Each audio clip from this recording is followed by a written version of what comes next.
नमस्कार दोस्तों, स्वागत है आपका स्टडी इन ट्यूशन में। दोस्तों आज हम स्टार्ट कर रहे हैं ब्लैक बुक ऑफ वोकैबलरी, जो बहुत अच्छी एसएससी के लिए बुक है।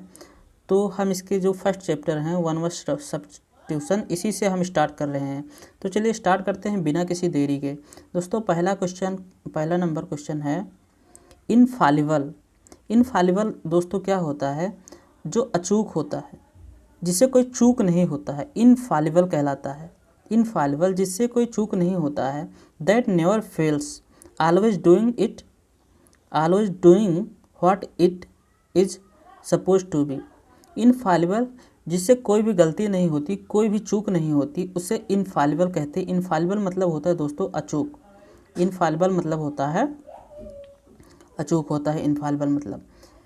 दोस्तों सेकंड नंबर क्वेश्चन है मिजोगाइनिस्ट। मिजोगाइनिस्ट मतलब होता है दोस्तों जो नारी जाति से घृणा करता है, जो नारी जाति से द्वेष करता है या नारी से को पसंद नहीं करता है, उसको मिजोगाइनिस्ट कहते हैं। A person who dislike women, एक व्यक्ति जो महिलाओं को डिसलाइक करता है, उनको प्रेम नहीं करता है, उनसे घृणा करता है, ऐसे व्यक्ति को मिजोगाइनिस्ट कहते हैं। दोस्तों स्त्री जाति से द्वेष रखने वाला व्यक्ति मिजोगाइनिस्ट कहलाता है। दोस्तों नेक्स्ट क्वेश्चन है फिलैंथ्रोपिस्ट। फिलैंथ्रोपिस्ट मतलब होता है दोस्तों मानव प्रेमी। फिलैंथ्रोपिस्ट मतलब होता है मानव प्रेमी। मानव में दोस्तों क्या आते हैं? मानव में स्त्री और पुरुष, महिला, स्त्री और पुरुष दोनों आते हैं। जो स्त्री पुरुष दोनों से प्रेम करता है, उनका हित सोचता है, उसे हम फिलैंथ्रोपिस्ट कहते हैं।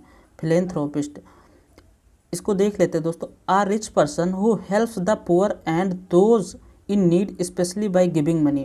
एक ऐसा धनी व्यक्ति जो गरीब लोगों की मदद करता है, जिनको रुपए की आवश्यकता होती है, उनको हम क्या बोलते हैं? फिलैंथ्रोपिस्ट बोलते हैं। फिलैंथ्रोपिस्ट मतलब जनहितैषी, या फिलैंथ्रोपिस्ट मतलब जनहितैषी होता है।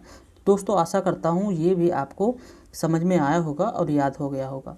दोस्तों फोर्थ नंबर क्वेश्चन है मिज़ैंथ्रोपिस्ट। मिज़ैंथ्रोपिस्ट मतलब होता है मानव दोषी।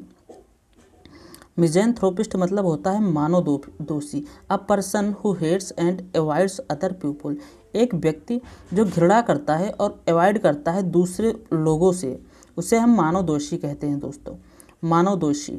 मिज़ैंथ्रोपिस्ट मतलब होता है मानव दोषी। मिज़ैंथ्रोप मतलब होता है मानव दोषी। A person who hates and avoids other people. Bureaucracy next question है दोस्तों। ब्यूरोक्रेसी। ब्यूरोक्रेसी मतलब होता है नौकरशाही। A system of government in which there are a large number of state officials who are not elected. दोस्तों bureaucrats मतलब होता है नौकरशाही, जो इलेक्टेड नहीं होते हैं। ए सिस्टम ऑफ गवर्नमेंट का वह system in which there are a large number of state officials, जहाँ पे बहुत सारे स्टेट ऑफिसर्स होते हैं जो इलेक्टेड नहीं होते हैं। दोस्तों इलेक्टेड नहीं होते हैं, उन्हें हम ब्यूरोक्रेसी कहते हैं। ब्यूरोक्रेसी मतलब होता है नौकरशाही। छठा क्वेश्चन है दोस्तों कैनिबल। कैनिबल ऐसा व्यक्ति होता है जो मनुष्यों के मांस को खाता है। वह व्यक्ति जो मनुष्यों के मांस को खाता है उसे हम कैनिबल कहते हैं। A person who eats human flesh, एक ऐसा व्यक्ति जो मनुष्य के मांस को खाता है या मनुष्य के मांस पर निर्भर रहता है, उसे हम कैनिबल कहते हैं, नरभक्षक कहते हैं, या मनुष्य को खाने वाला। नर मतलब होता है पुरुष, भक्षक मतलब होता है खाने वाला, यानी नर को खाने वाला नरभक्षक कहलाता है, कैनिबल कहलाता है।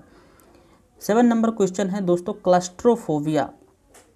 ये कई बार एग्जाम में आ चुका है। क्लस्ट्रोफोबिया मतलब होता है दोस्तों छोटे छोटे स्थानों का जिन्हें भय होता है, जो संकीर्ण और छोटे स्थान होते हैं जहाँ पे कम स्पेस होता है, उससे जिस लोगों को डर लगता है उसे हम क्लस्ट्रोफोबिया कहते हैं। An extreme fear of being in a small confined place, छोटे और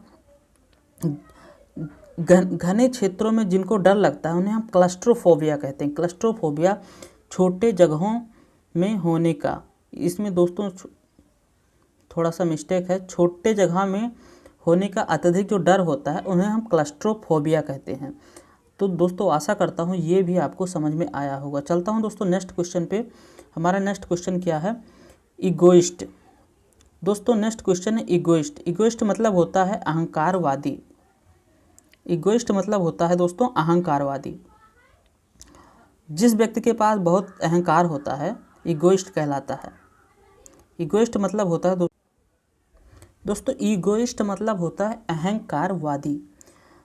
तो a person who thinks he she is better than other people and who thinks and talks too much about himself. दोस्तों ये क्या होता है, इगोइस्ट ऐसे लोग होते हैं जो सोचते रहते हैं कि हम दूसरे लोगों से बहुत अच्छे हैं और वो हमेशा अपने ही बारे में बात करते रहते हैं। दोस्तों चाहे वो लड़का हो या लड़की हो, हमेशा अपने ही बारे में बात करते रहते हैं, उन्हें हम इगोइस्ट कहते हैं। और दोस्तों एक होता है इगोटिस्ट। तो आने वाले चैप्टर में हम इगोटिस्ट पर भी डिस्कस करेंगे। दोस्तों अभी इसको यहीं पर रहने दो इगोइस्ट को। दोस्तों 9th नंबर क्वेश्चन है इलेजी। इलेजी मतलब क्या होता है दोस्तों, इलेजी मतलब होता है शोक गीत। इलेजी मतलब होता है शोक गीत। अब दोस्तों इलेजी वहाँ पे जब किसी की मृत्यु हो जाती है तो कहीं पे रिवाज होता है, कई जगहों पर रिवाज होता है, जो जहाँ पे मृत्यु हो जाती है वहाँ पे कोई पोएम होता है या फिर कोई कविता होती है जो उन लोगों के स्मृति में गाई जाती है, उन्हें हम इलेजी कहते हैं। इलेजी मतलब होता है शोक गीत। A poem, a song that expresses sadness, especially for somebody who has died. दोस्तों 10th नंबर क्वेश्चन है एपिलॉगी। एपिलॉगी मतलब होता है दोस्तों जो भी किसी नाटक, कविता या कोई भी भाग हो उसके अंत में जो कुछ कहा जाता है, उस सारांश को कहा जाता है, उसको हम एपिलॉगी बोलते हैं। एपिलॉगी का हिंदी मतलब होता है उपसंहार, या फिर किसी भी कविता, पोएम या फिर कोई भी नाटक हो उसके अंत में जो कुछ कहा जाता है उसे हम एपिलॉगी कहते हैं। A speech at the end of the play, book, film, movie that comments on or acts and conclusion to what has happened. Epitaph मतलब होता है दोस्तों समाधि लेख। एपिटाफ मतलब होता है समाधि लेख। An inscription on the tomb stone. Epitaph मतलब होता है जब दोस्तों किसी भी व्यक्ति की मृत्यु हो जाती है और वहाँ पे उनकी समाधि बना दी जाती है, पक्की समाधि बना दी जाती है, उसके ऊपर जो लिखवाया जाता है कि फला व्यक्ति की यहाँ पे मृत्यु हुई है और इस सन में पैदा हुए थे, उसी को दोस्तों हम क्या बोलते हैं, उसी को हम एपिटाफ बोलते हैं। एपिटाफ मतलब जो कुछ समाधि के ऊपर लिखवाया जाता है उसी को हम एपिटाफ बोलते हैं। तो दोस्तों आशा करता हूँ ये भी आपको समझ में आया होगा। 12th नंबर क्वेश्चन है दोस्तों फास्टिडियस। फास्टिडियस मतलब क्या होता है दोस्तों, तुनक मिजाजी होता है इसका। इसमें दूरा रात दिल दिया हुआ है, लेकिन फास्टिडियस मतलब तुनक मिजाजी होता है। Being careful that every details is correct, not likely things to be dirty and untidy. Inevitable मतलब दोस्तों होता है, इनएविटेबल मतलब होता है जिसे हम टाल नहीं सकते, जिसे हम अवॉइड नहीं कर सकते, जिसे हम रोक नहीं सकते, वो इनएविटेबल होता है। That you can not avoid, जिसे आप अवॉइड नहीं कर सकते, जिसे आप प्रिवेंट नहीं कर सकते। प्रिवेंट मतलब होता है रोकना, अवॉइड मतलब होता है बचना।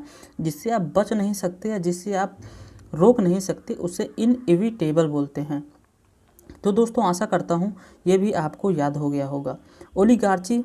ओलिगार्ची दोस्तों, ओलिगार्ची मतलब होता है कुलीन तंत्र, कुलीन लोगों का शासन, जिसमें एक सरकार होती है, सरकार कुछ लोगों के द्वारा चलाई जाती है, उसे हम ओलिगार्ची कहते हैं। A form of government in which only a small group of people hold all power, जिसमें एक स्मॉल ग्रुप ऑफ पीपल के पास पूरी शक्तियाँ होती हैं, उन्हें हम ओलिगार्ची कहते हैं।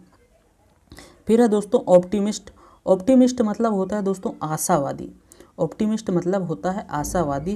वो जीवन की प्रत्येक वस्तुओं में एक अच्छी चीज़ को देखता है, उसे हम ऑप्टिमिस्ट बोलते हैं। दोस्तों इसका जो एंटोनिम्स होता है ना, उसको हम पेसिमिस्ट बोलते हैं। पेसिमिस्ट मतलब होता है निराशावादी, ऑप्टिमिस्ट मतलब होता है आशावादी। A person who always expect good things to be happen और थिंग्स टू बी सक्सेसफुल। एक व्यक्ति जो ऐसा आशा करता है कि अच्छी चीज़ उसके साथ होंगी और अच्छी वस्तुएं जो सक्सेसफुल होती हैं, वो ऐसा सोचता रहता है। दोस्तों पानासिया मतलब होता है रामबाण। पानासिया मतलब होता है रामबाण, यानी कि जो सभी बीमारियों की एक औषधि होती है उसे हम पानासिया कहते हैं, या सभी समस्याओं का एक हल होता है उसे हम पानासिया कहते हैं। Something that will solve all problem of particular situation. जो कुछ दैट विल सॉल्व, जो सॉल्व कर देगा सभी समस्याओं को किसी भी पर्टिकुलर सिचुएशन में, उसे हम पानासिया बोलते हैं, पानासिया। अल्टुरिस्ट मतलब होता है दोस्तों परोपकारी। अल्टुरिस्ट मतलब होता है परोपकारी, जो जिसके अंदर परोपकार की भावना होती है, जो हमेशा डोनेशन और अच्छी अच्छी चीज़ों में रुचि रखता है, दूसरों की कल्याण के बारे में सोचता है, उसे हम अल्टुरिस्ट बोलते हैं। Someone who makes charitable donation, जो चैरिटेबल डोनेशन करता है या फिर अच्छी कार्यों को करता है, दूसरों का परोपकार करता है, अल्टुरिस्ट व्यक्ति कहलाता है। तो दोस्तों आज की क्लास यहीं पे रफ अप करता हूँ, मिलता हूँ आपसे नेक्स्ट पार्ट में, जब तक के लिए जय हिंद।